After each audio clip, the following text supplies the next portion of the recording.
أعوذ بالله من الشيطان الرجيم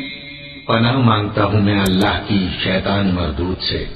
بسم الله الرحمن الرحيم شروع اللہ کا نام لے کر جو بڑا مہربان نہایت رحم والا ہے۔ يسألونك عن الأنفال قل الأنفال لله والرسول فاتقوا الله وأصلحوا ذات بينكم وأطيعوا الله ورسوله إن كنتم أيحسب إنما العسر على الذين إذا ذكر الله وجلت قلوبهم فلا عليهم آياته وإذا تليت عليهم آياته زادتهم إيمانا وعلى ربهم يتوكلون الذين يقيمون الصلاة مکے کی قسم کھاتا ہوں اور تم اے نبی صلی اللہ علیہ وسلم اسی شہر میں تو رہتے ہو، اور سب کے باپ یعنی آدم اور اس کی اولاد کی قسم کہ ہم نے انسان کو محنت و مشقت میں رہنے والا بنایا ہے۔ کیا یہ خیال کرتا ہے کہ اس پر کوئی قابو نہ پائے گا؟ کہتا ہے کہ میں نے بہت سا مال برباد کر دیا، کیا اسے یہ گمان ہے کہ اس کو کسی نے دیکھا نہیں؟ بھلا ہم نے اس کو دو آنکھیں نہیں دی اور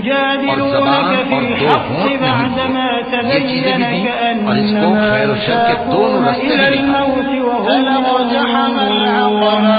اے نبی، مجاہد لوگ تم سے غنیمت کے مال کے بارے میں دریافت کرتے ہیں کہ کیا حکم ہے۔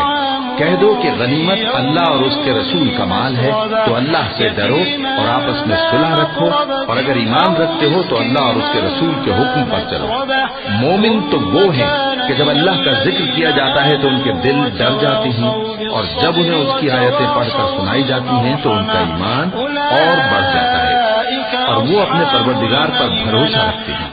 اور وہ جو نماز قائم کرتے ہیں اور جو مال ہم نے ان کو دیا ہے اس میں سے نیک کاموں میں خرچ کرتے ہیں، یہی سچے مومن ہیں، اور ان کے لیے ان کے پروردگار کے ہاں بڑے بڑے درجے ہیں، مگر یہ بخشش اور عزت کی روزی ہے۔ اور تم کیا سمجھے ان لوگوں کو اپنے گھروں سے اسی طرح نکلنا چاہیے تھا جس طرح تمہارے پروردگار نے تم کو تدبیر کے ساتھ اپنے گھر سے نکالا، اور اس وقت مومنوں کی ایک جماعت ناخوش تھی، وہ لوگ ان لوگوں میں بھی شامل ہوا اس کے ظاہر ہونے کے بعد تم سے جھگڑنے لگے، گویا موت کی طرف آنکھیں جاتی مہربانی کی اور اسے دیکھ رہے۔ یہی لوگ اچھے نصیب والے ہیں، اور جنہوں نے ہماری آیتوں کو نہ مانا وہی برے نصیب والے۔ یہ لوگ آگ میں بند کر دیے جائیں گے۔